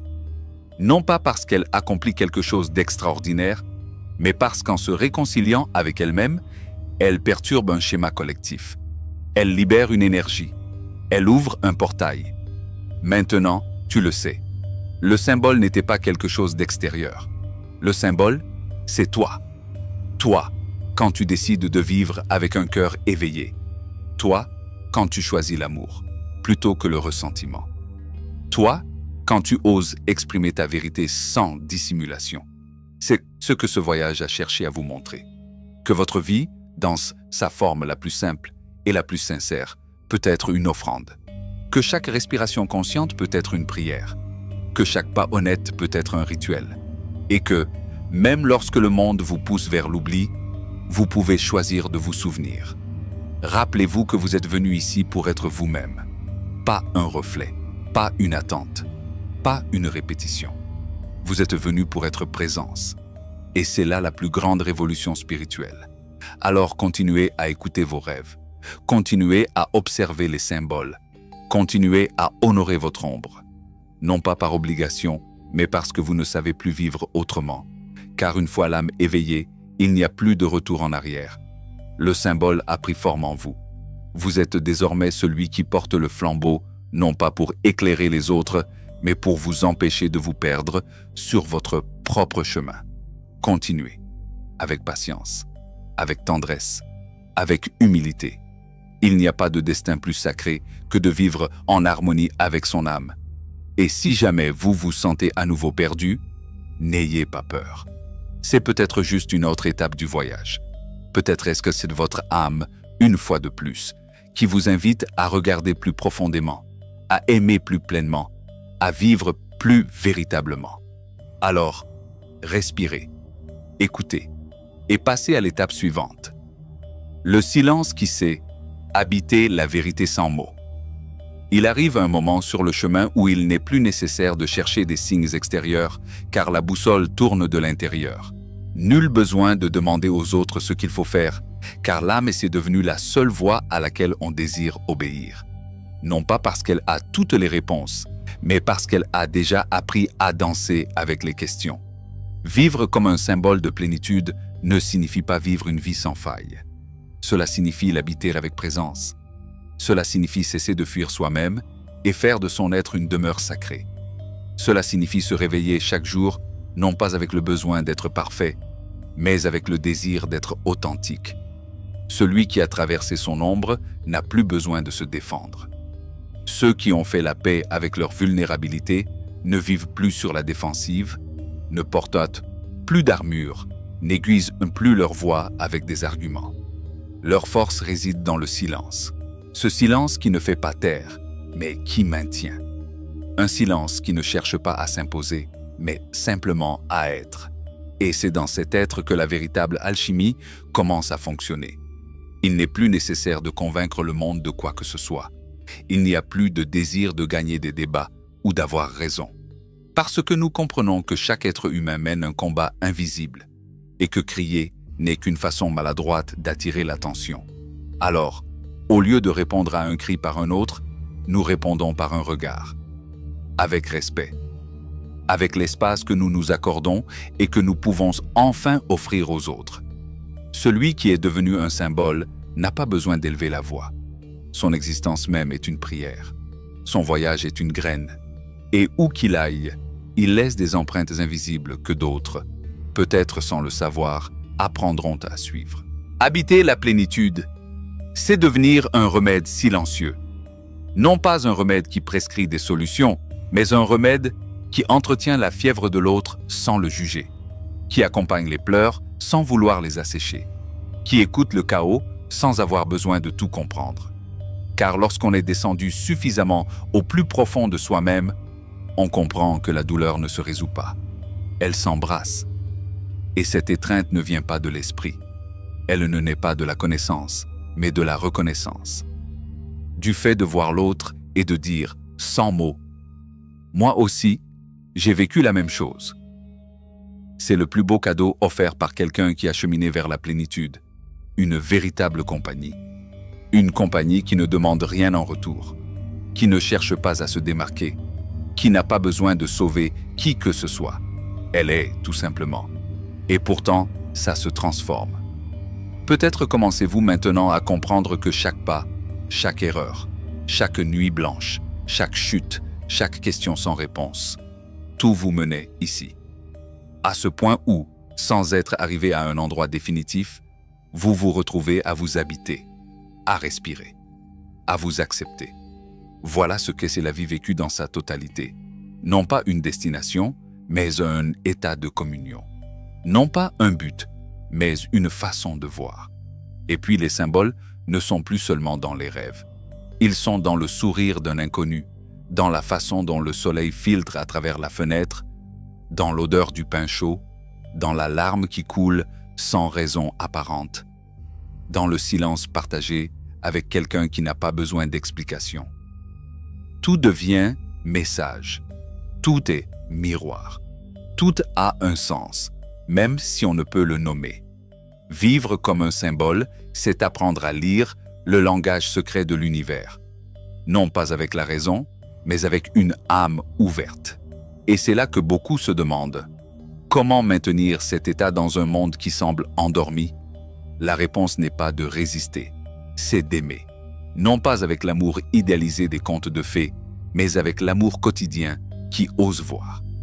Aimer, c'est regarder la douleur sans se refermer. C'est choisir la paix, même quand l'ego veut se battre. C'est décider de rester, même quand la solution de facilité serait de fuir. Et si jamais vous vous sentez déconnecté, si la routine essaie de vous envelopper d'oubli, si le bruit du monde vous entraîne dans la distraction, souvenez-vous de ceci. Rien n'est perdu. Le symbole qui vit en vous ne disparaît pas. Il reste simplement silencieux, attendant que vous l'écoutiez à nouveau. Car l'âme n'exige rien, elle attend. Elle ne punit pas, elle comprend. Elle n'abandonne pas, elle appelle. Et vous saurez quand il sera temps de répondre à nouveau à cet appel. Parfois, ce sera au cours d'une nuit difficile. D'autres fois, au milieu d'une joie inattendue. D'autres fois, ce sera simplement en levant les yeux vers le ciel et en se rappelant que l'on est toujours là, vivant, présent. Et c'est déjà un miracle. Vivre pleinement n'est pas un acte isolé. C'est une pratique, un engagement envers l'invisible, un vœu silencieux que vous faites chaque matin en vous regardant dans le miroir et en choisissant d'être à nouveau vous-même, avec le bon, le brisé, le sacré. Car c'est là le véritable pouvoir du symbole, non pas qu'il brille tout le temps, mais qu'il ne s'éteigne pas quand le vent souffle. Et vous, qui avez parcouru un si long chemin pour en arriver là, vous le savez peut-être. Ce dont le monde a besoin, ce n'est pas de plus de bruit, mais de plus de vérité. Pas de plus de discours, mais de plus de présence. Pas de plus d'objectifs, mais de plus de sens. Et c'est là votre tâche sacrée désormais. Non pas un devoir, mais un privilège. Vivre de votre âme. Rappeler aux autres que eux aussi en ont une. Être un phare qui ne crie pas, mais qui est toujours allumé. Alors continuez. Sans précipitation, sans pression. À chaque pas, vous progressez. À chaque choix authentique, vous continuez d'écrire votre histoire. À chaque acte d'amour, vous continuez de rappeler aux autres ce qu'ils ont oublié. Vous n'avez besoin ni de titre, ni de célébrité, ni d'approbation. Il vous suffit de vous écouter. Il vous suffit de suivre. Car lorsque vous vivez dans la totalité, vous ne marchez plus seul. La vie elle-même marche avec vous. Le pont invisible. Entre le ciel intérieur et la terre sur laquelle vous marchez, il existe un instant, silencieux et sans date, où l'on cesse de chercher des réponses dans le ciel et où l'on commence à vivre comme si elles étaient déjà écrites dans son sang. Ce n'est pas un acte rationnel, ni un instant photographiable. C'est un murmure intérieur, une certitude qui ne s'impose pas, mais qui ne peut plus être niée. Ce moment est la naissance du symbole incarné. Car vivre dans la totalité ne signifie pas devenir un monument, mais un pont. Entre ce que vous étiez et ce que vous devenez, entre le visible et l'invisible, entre la raison qui organise et le mystère qui vous pousse au plus profond de vous-même. Lorsque vous avez vu votre ombre et ne l'avez pas rejetée, lorsque vous avez reconnu l'enfant qui vit encore en vous, lorsque vous avez écouté votre voix intérieure sans crainte, alors vous n'êtes plus seulement quelqu'un qui marche. Vous êtes quelqu'un qui révèle, qui se souvient, qui relie. Et ce lien n'a pas besoin d'être expliqué. Ceux qui vivent de l'âme ne discutent pas, ils incarnent. Ils ne prêchent pas, ils inspirent. Ils n'exigent pas, ils invitent. Soudain, la vie n'est plus une succession de tâches à accomplir. Elle devient une cérémonie. De la façon dont on s'habille le matin, à la façon dont on dit le bénédicité après le repas, de la façon dont on dit bonjour, à la façon dont on ferme la porte en fin de journée. Tout est symbole, tout est l'expression de ce que l'on porte en soi. Non pas parce que vous cherchez à être spécial, mais parce que vous avez compris que chaque geste, chaque mot, chaque choix construit ou détruit des ponts. Et vous ne pouvez plus parcourir le monde comme si vous l'ignoriez. Alors vous devenez plus lent, plus conscient, plus sélectif dans vos pensées, plus délicat dans vos silences. Parce que vous avez vu comment un mot mal prononcé peut faire aussi mal qu'une pierre, et comment un geste authentique peut changer la vie de quelqu'un sans même que vous vous en rendiez compte. C'est là que le symbole devient action vivante. Ce n'est plus un dessin dans votre journal, ni une image dans un rêve. Maintenant, vous le portez dans votre façon d'écouter ceux qui souffrent, dans votre façon de soutenir leur regard sans jugement, dans la force avec laquelle vous dites non, alors que dire oui signifierait vous trahir. Car vivre comme un symbole de plénitude implique aussi de renoncer, non pas aux autres, mais à ses propres masques, à ses anciennes stratégies de survie, aux versions de soi-même nées de la peur, non pas parce qu'on les déteste, mais parce qu'on n'en a plus besoin. Plus besoin de faire semblant, plus besoin de s'intégrer, plus besoin de courir après ce qui ne résonne pas. Et puis vous découvrez un nouveau pouvoir, le pouvoir de l'immobilité. Le monde hurle peut-être, mais vous ne vous inquiétez pas. Le monde court peut-être, mais vous décidez de vous asseoir. Le monde vous pousse peut-être, mais vous écoutez. Parce que vous avez compris que l'urgence est souvent l'ennemi de la vérité. Que l'âme n'obéit ni à des horloges, ni à des objectifs extérieurs. Elle ne s'épanouit que lorsqu'on lui laisse de l'espace. Et tu le lui donnes. Tu laisses de l'espace dans ta façon de respirer avant de répondre. Dans ta façon d'exprimer ta vérité sans violence. Dans ta façon d'accepter de ne pas avoir toutes les réponses. Toutes les réponses, tout en gardant confiance en la voix. Dans ta façon de pleurer quand tu en as besoin, sans honte. Dans ta façon de rire, non pas parce que tout va bien, mais parce que tu as appris à accepter même ce que tu ne comprends pas. Vivre comme un symbole de plénitude, c'est vivre en sachant que vous êtes au service de quelque chose de plus grand que vous-même. Non pas comme un sacrifice, mais comme un sens. Le boulanger qui cuit son pain comme une offrande. La mère qui prend soin de vous, comme si chaque caresse traçait le destin. L'ami qui écoute comme si chaque mot était sacré. L'étranger qui sourit et, sans le savoir, vous rappelle que la beauté existe toujours. Ils vivent tous comme des symboles. Peut-être n'ont-ils jamais lu de livres de philosophie. Peut-être ne savent-ils pas nommer ce qu'ils ressentent. Mais ils le vivent. Ils l'incarnent. Ils le transmettent au monde. Et vous pouvez le faire aussi. Votre symbole n'a pas besoin d'être parfait. Il doit simplement être vrai. Peut-être êtes-vous le symbole de la résilience, ou de l'amour qui s'épanouit même après l'abandon.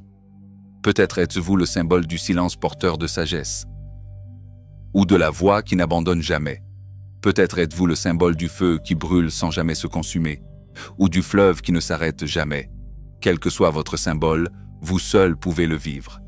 Et le vivre, c'est se rappeler chaque jour que tu es fait de plus que de chair et de sang, que tu es le Verbe incarné, que tu es l'histoire tissée de mystères, que tu es un pont entre la blessure et la guérison. C'est votre cadeau au monde. Nul besoin de l'embellir.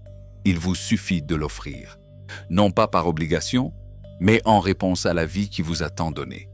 Et donc, un jour, sans date fixée, quelqu'un croisera votre chemin et sans savoir pourquoi, il ressentira de l'espoir. Il ressentira la vérité. Il sentira qu'il y a quelque chose en vous qui résonne avec quelque chose en lui. Et à ce moment-là, sans que vous ayez vu tout à le dire, le symbole vivra. Parce que la totalité ne s'enseigne pas. Elle se transmet. Et vous, qui êtes arrivé jusqu'ici, êtes maintenant prêt à être ce canal. Quand le monde tremble, maintenir le symbole au milieu du chaos. Personne n'en parle lorsqu'il entreprend son cheminement vers soi-même. Après le réveil, le monde reste le même. Les nouvelles sont toujours douloureuses. Les relations ne s'améliorent pas toujours. Le corps souffre toujours. Et les journées sont toujours pleines de tempêtes. L'âme a changé, oui. Mais la vie, La vie ne s'adapte pas toujours à votre nouveau moi. C'est là, juste à cette intersection entre l'intérieur transformé et l'extérieur immobile, que commence la véritable pratique. Tenir son symbole quand personne d'autre ne le voit, quand tout autour semble vouloir le faire disparaître, car il ne suffit pas d'avoir touché la lumière lors d'une retraite ou d'avoir pleuré devant un miroir. Enfin, honnêtement, ce qui compte, c'est de pouvoir se souvenir de cette lumière quand on est fatigué, quand on est blessé, quand on se sent comme un enfant oublié dans un monde qui va trop vite. La vie symbolique n'est pas un moment de gloire. C'est un engagement silencieux, comme une bougie que l'on choisit de garder allumée même lorsque le vent souffle fort. Et le tenir ce symbole que vous avez découvert en vous-même, n'est pas facile. Parfois, vous vous sentirez ridicule, comme si vous étiez le seul à croire encore à l'invisible. Vous vous jugerez de ne pas être plus fort, de ressentir encore de la peur ou de la tristesse, comme si c'était un signe de régression. Mais ce n'est pas le cas. Ressentir à nouveau la douleur n'est pas un échec en cours de route. Cela fait partie du processus. Car maintenant, vous n'êtes plus le même qu'avant l'éveil. Vous connaissez désormais votre ombre. Vous avez regardé vos peurs droit dans les yeux. Et même si elles reviennent, elles ne viennent plus seules.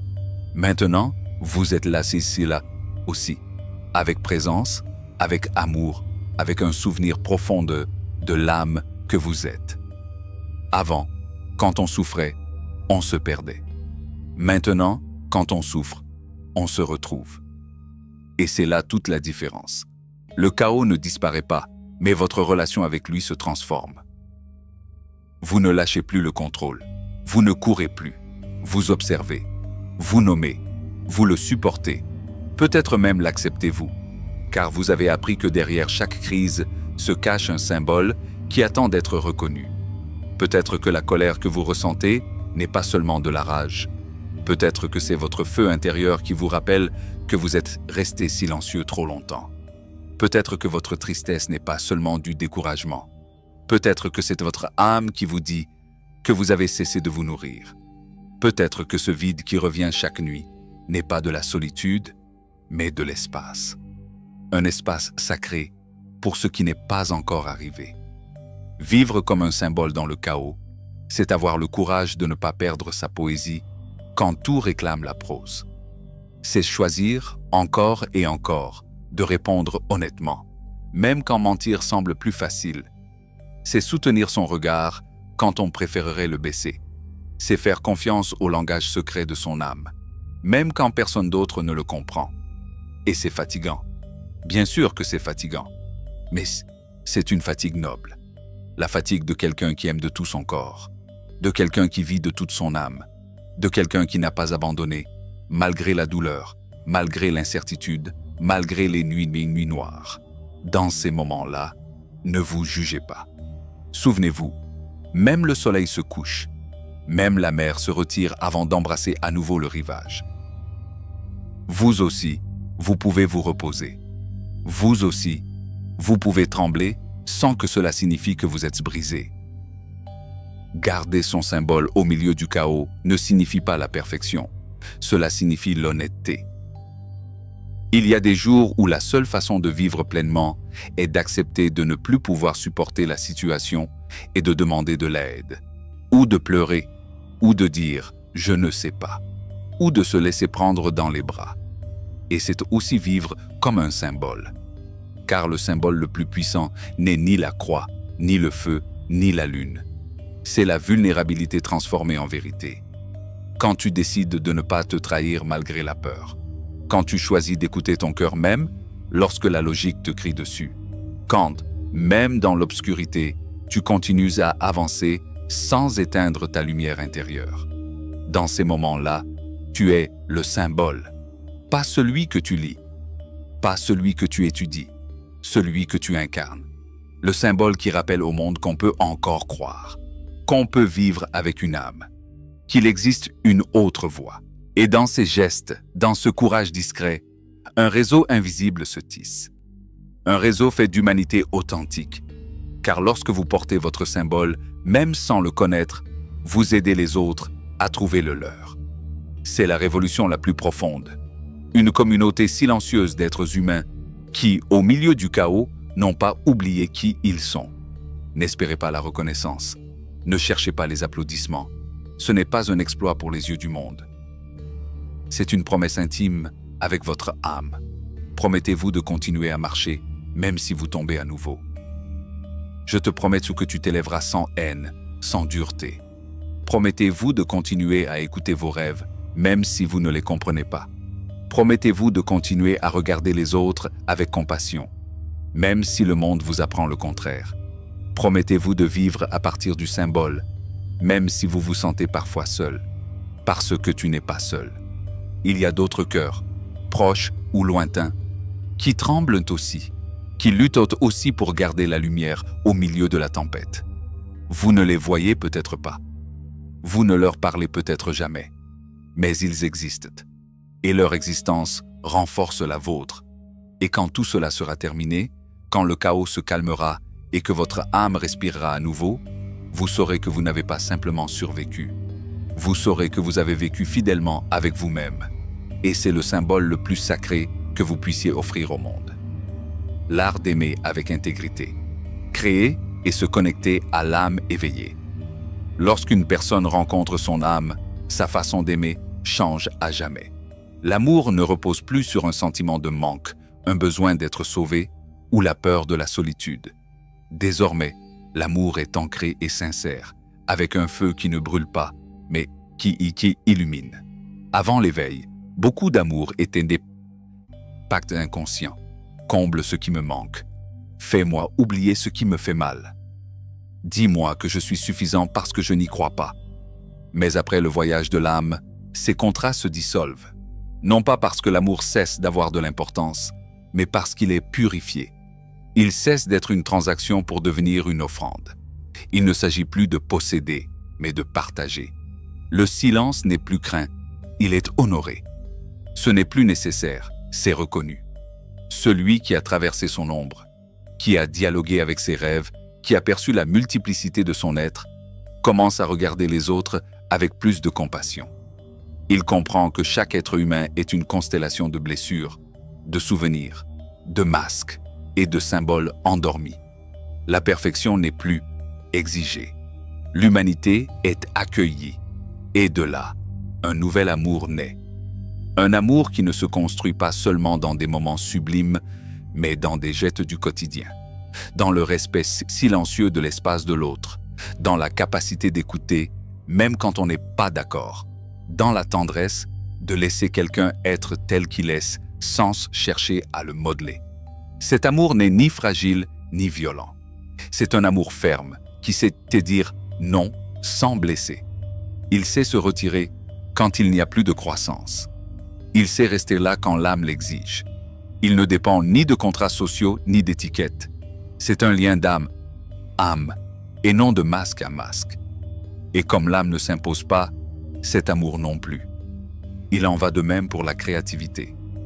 Auparavant, on créait peut-être pour gagner l'approbation, la célébrité ou le succès. Après l'éveil, on crée parce que cela devient inévitable. L'âme a besoin de s'exprimer, et elle le fait par les mots, la peinture, la danse, la cuisine, le jardinage. Peu importe le moyen d'expression. Ce qui compte, c'est l'intention. Créer devient un acte sacré. Il n'est pas créé pour démontrer, il est créé pour libérer. Il n'est pas créé pour impressionner, il est créé pour honorer la vie qui coule à l'intérieur. Dans cet état, même les actions les plus simples deviennent de l'art.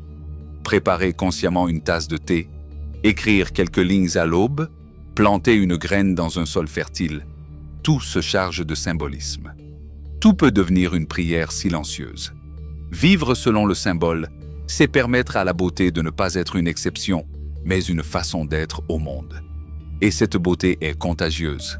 Elle inspire, elle éveille. Car il ne s'agit pas de créer des choses jolies, mais des choses vraies. Et lorsqu'un être humain s'engage envers sa vérité intérieure, l'univers tout entier répond. Il attire ce qui résonne en lui. Il inspire ceux qui sont prêts à se souvenir de leur propre lumière. Il devient un point d'équilibre pour ceux qui sont encore perdus. Les communautés se transforment lorsqu'il y a ceux qui osent vivre de cette façon. Les leaders charismatiques et les sauveurs ne sont plus nécessaires. Il suffit de la présence de personnes authentiques qui ne fuient pas la douleur, qui ne cachent leurs doutes, mais qui marchent avec dignité car elles connaissent leurs racines. Dans ces communautés, il n'y a pas de compétition. Il y a de la coopération, pas de jugement, juste de l'acceptation. La perfection n'est pas requise. Le processus est respecté. L'âme éveillée sait qu'elle n'est pas venue pour sauver le monde, mais pour être en accord avec sa vérité. Et dans cette cohérence, son existence même devient médecine. Peu de choses sont plus transformatrices que de regarder quelqu'un qui a traversé son ombre et qui aime encore, qui a connu l'abîme et qui sourit encore, qui a perdu et qui croit encore, qui est tombé 1000 fois et qui continue à avancer, non pas parce que ça ne fait pas mal, mais parce qu'il sait que l'âme ne meurt jamais. Cette présence n'a pas besoin de mots. C'est un symbole vivant. Et en le voyant, d'autres se souviennent qu'ils peuvent l'être aussi. Ainsi, après l'éveil, on ne vit plus pour avoir raison, pour être le plus sage ou pour remporter des débats.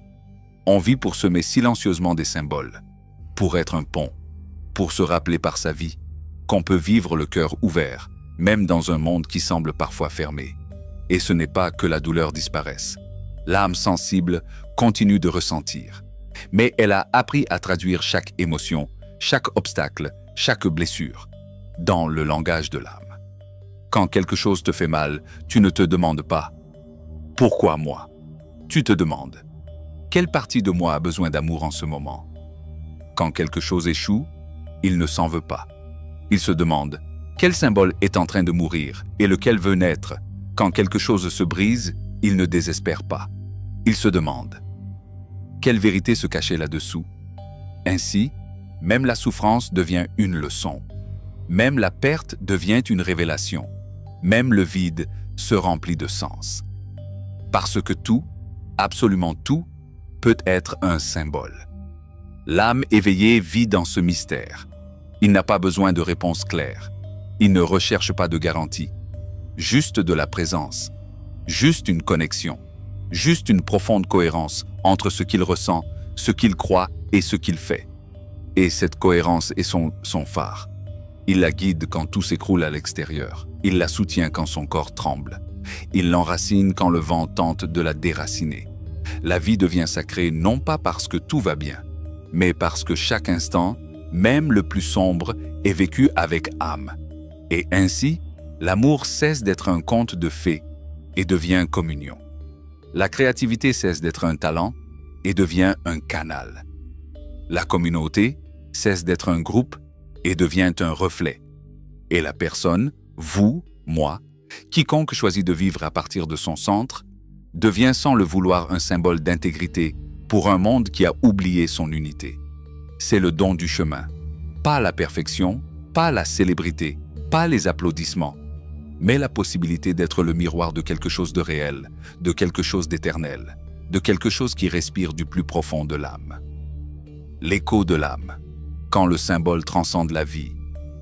Lorsque l'âme a parcouru tous ses chemins, l'ombre, la blessure, le désir, la chute, l'intégration, elle atteint non pas un but, mais une révélation.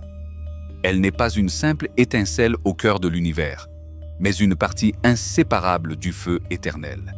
Et alors se produit quelque chose qu'aucune philosophie ne peut pleinement expliquer, quelque chose qui ne peut être ressenti qu'au plus profond du cœur. Le symbole qui s'est éveillé en vous ne meurt pas avec vous. Certains vivent dans la peur de la faim, comme si la mort était un voleur qui les déroberait à ce qu'ils ont été. Mais ceux qui ont parcouru le chemin vers la plénitude savent que ce n'est qu'une illusion. Ce qui a été véritablement compris, ce qui s'est incarné dans chaque geste, chaque mot, chaque silence, cela ne disparaît pas. Cela demeure dans le tissu invisible de la vie, comme des graines dont on ne sait pas qui les a plantées et qui pourtant portent des fruits.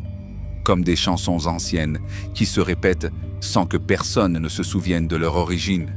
Comme l'odeur de la terre après la pluie, familière, éternelle, sans propriétaire. C'est l'âme quand elle s'est souvenue de son vrai nom. Carl Jung ne nous a pas demandé de devenir des dieux, ni des sages isolés. Son enseignement était plus humble, plus radical. Soyez vous-même avec une telle profondeur que les autres oseront l'être aussi. Faites la paix avec vos démons, écoutez vos rêves, honorez votre tristesse et laissez-la parler à travers vous. Car au fond, nous ne sommes pas des individus isolés. Nous sommes des symboles qui se croisent, des archétypes qui cheminent, des échos qui se répondent. Et quand l'un de nous prend conscience de son symbole intérieur, quelque chose dans le monde entier respire différemment. La mère qui se réconcilie avec son histoire guérit les générations. Le jeune qui assume sa sensibilité ouvre un nouvel espace dans sa culture. La vieille ou la femme qui danse malgré la douleur enseigne que la beauté n'a pas d'âge. Rien de tout cela n'est perdu. Rien de tout cela ne meurt. Même si le corps s'éteint, la vibration demeure. Parce que l'âme n'est pas quelque chose que nous possédons. C'est ce que nous sommes. Et vivre symboliquement, c'est laisser cette âme se manifester sans obstacle. Ainsi, la fin du voyage n'est pas le dernier souffle, mais la décision silencieuse de s'abandonner au mystère. De croire que ce que nous avons vécu avait un sens, même si nous n'avons pas tout compris. De savoir que le symbole que nous incarnons survivra dans les yeux de ceux que nous touchons, dans les lieux où nous laissons notre empreinte, dans les mots que nous prononçons avec vérité. Et voici un secret. Il n'y a pas de petit symbole. Un câlin donné avec l'âme peut changer l'histoire de quelqu'un. Un regard compatissant peut sauver une vie sans même que vous le sachiez. Un poème écrit tôt le matin peut accompagner quelqu'un que vous ne rencontrerez jamais. C'est ainsi qu'agit l'âme, dans l'invisible, dans le subtil, dans l'éternel. C'est pourquoi peu importe que personne ne vous applaudisse, que personne ne comprenne pleinement votre parcours. La cohérence avec votre symbole est plus importante que toute reconnaissance. Ce que vous faites avec le cœur trouve toujours sa place, même si vous ne le voyez pas. Et quand viendra le temps de lâcher prise, tu le sauras. Ce ne sera pas une chute, ce sera une expansion, comme la vague qui retourne à la mer, comme le soupir qui retourne au vent. Alors, vous ne vous verrez pas comme une histoire avec un début et une fin, mais comme un courant vivant qui continue de couler sous d'autres formes, à d'autres moments, dans d'autres cœurs. Et si vous faisiez le travail d'introspection, si vous restiez fidèle à vos symboles, si vous donniez forme à votre vérité, alors il n'y aurait plus de peur, seulement une douce nostalgie et une profonde gratitude. Parce que tu auras vraiment vécu. Vous aurez aimé sans masque. Vous aurez créé sans honte. Vous aurez pleuré sans peur. Et vous vous serez rappelé que rien, absolument rien, ne se perd quand il naît de l'âme. Alors, vous n'aurez plus besoin de répéter ce cycle. Vous ne rechercherez plus l'approbation. Vous ne courez plus après les promesses. Vous serez, tout simplement, vous serez, comme l'arbre qui donne de l'ombre, sans rien attendre, comme la rivière qui coule sans savoir où elle va, comme l'étoile qui brille parce que c'est sa raison d'être. Votre existence aura été un symbole vivant du sacré, non pas pour être parfait, mais pour être authentique, non pas pour éviter l'obscurité, mais pour l'accepter. Et d'autres, peut-être beaucoup, peut-être un seul, se souviendront qu'ils peuvent le faire aussi. Ce sera votre héritage, ni vos accomplissements, ni vos titres, ni vos biens, mais la paix que vous avez semée, la tendresse que vous avez partagée, la permission que vous avez donnée par votre exemple aux autres de s'éveiller eux aussi. C'est pourquoi, même à la fin, Jung ne parlait pas de mort. Il parlait d'intégration totale, d'un retour au centre, d'un abandon conscient au plus grand symbole de tous, l'âme universelle. Et tout comme un cercle sans fin, ce voyage se transforme. Il n'est plus une quête, mais une graine. Une graine qui tombe dans le cœur du lecteur, de l'ami, de l'inconnu qui croise votre chemin. Et dans ce cœur, une autre histoire commence. Une autre danse, un autre symbole. Un symbole que, peut-être, vous ne saurez même pas que vous l'avez inspiré. Mais cela portera sans aucun doute votre lumière. Alors que reste-t-il maintenant? Il reste à vivre, Marchez avec votre âme éveillée. Écoutez les rêves, honorez les silences. Soyez le symbole de ce que vous avez découvert sans avoir besoin de l'expliquer. Parce que dans un monde où tant de gens ont oublié qui ils sont, la simple présence de quelqu'un qui s'en souvient peut tout changer. Merci d'avoir parcouru ce chemin. J'espère que vous avez apprécié ce voyage autant que j'ai aimé le partager avec vous. Si vous souhaitez passer à l'étape supérieure, n'oubliez pas de consulter le premier lien dans la description. Vous y trouverez davantage de contenu, d'exercices et d'outils qui transformeront votre parcours. Je vous attends à l'intérieur.